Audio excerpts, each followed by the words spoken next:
Mesdames et messieurs, il est actuellement 6 heures du matin. Nous arrivons sur Cotonou, la capitale du Bénin. Veuillez attacher vos ceintures jusqu'à l'arrêt complet de l'avion.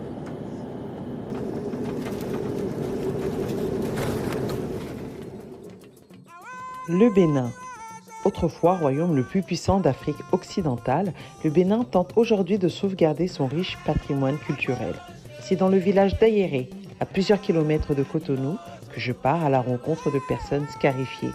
Entre mythes et traditions, entre héritage et initiation, bienvenue au royaume du Dahomey.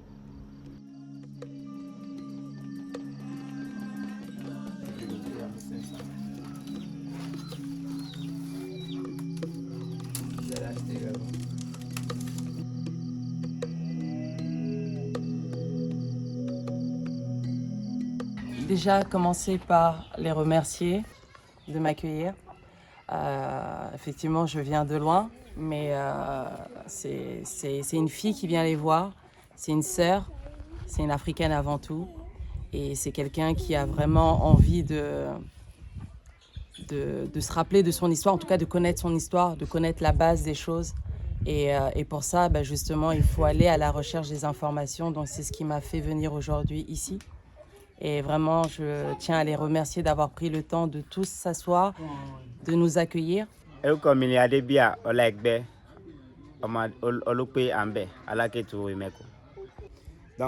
Adebia est un habitant de Kétou et appartient à une famille de rois. Cette appartenance est signifiée par le marquage du lion. Voilà ce que représentent ces scarifications. Elles sont au nombre de 15. 3 verticales, 3 horizontales de chaque côté des joues et 3 sur le front. Celles du front ne sont pas obligatoires. Elles sont plutôt là pour embellir et apporter un esthétisme et de la beauté. Généralement, lorsqu'on interroge son clan sur la signification de leur marquage, il s'amuse à dire qu'ils se sont battus avec des lions.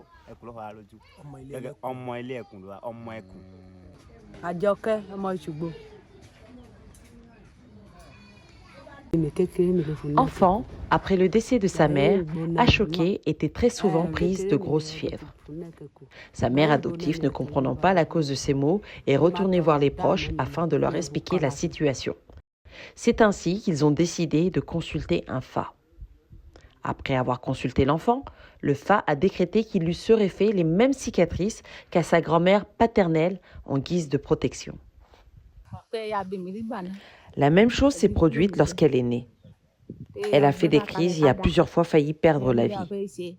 Sa famille l'a donc scarifiée en guise de protection et lui a donné le nom de Pamibé, signifiant « vis avec moi ».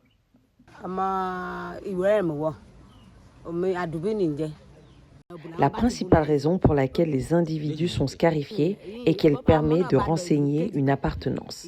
Ainsi, n'importe où se trouve un membre d'une famille, grâce à ses cicatrices, il reste relié au sien. À l'image d'un timbre, il retrouve le chemin de son clan et tous ceux qui croisent sa route savent à quel groupe il appartient.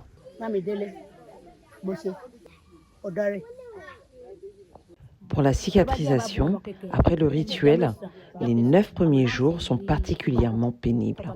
Les douleurs sont sévères, surtout au niveau des joues. Ce n'est qu'à partir du 10e jour que la douleur commence à s'estomper.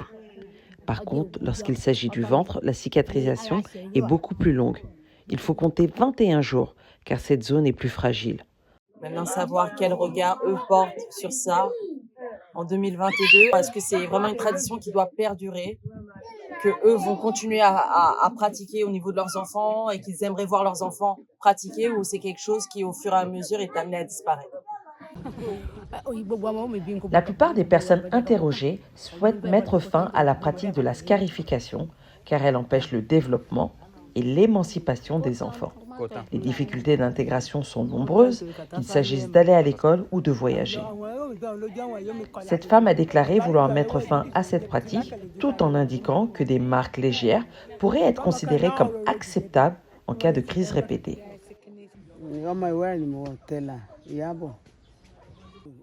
Elle était au Nigeria et avait comme projet de voyager vers un pays étranger. Mais les rumeurs disaient que les vols étaient désormais interdits à toute personne ayant subi une scarification. Elle a donc été contrainte de renoncer à son projet. Puis en désespoir de cause, elle a même essayé de faire effacer ses marques sur sa peau. Malheureusement, cela n'était pas possible en raison de la profondeur des entailles.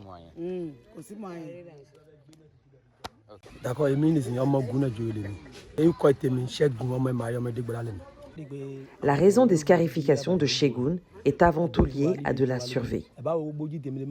Avant sa naissance, sa mère a perdu 9 enfants, tous décédés à la naissance. Les scarifications ont donc été effectuées pour le protéger et empêcher que ce sort ne se reproduise. Le FA a décidé de lui faire 11 incisions en guise de protection.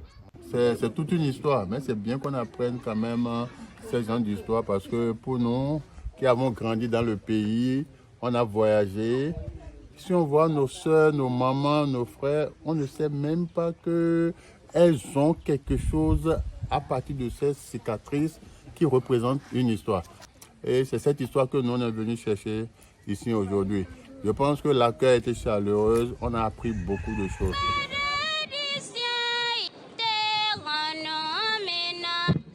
L'importance des traditions et l'explication de leur signification structurent nos vies et nous laissent des souvenirs marquants.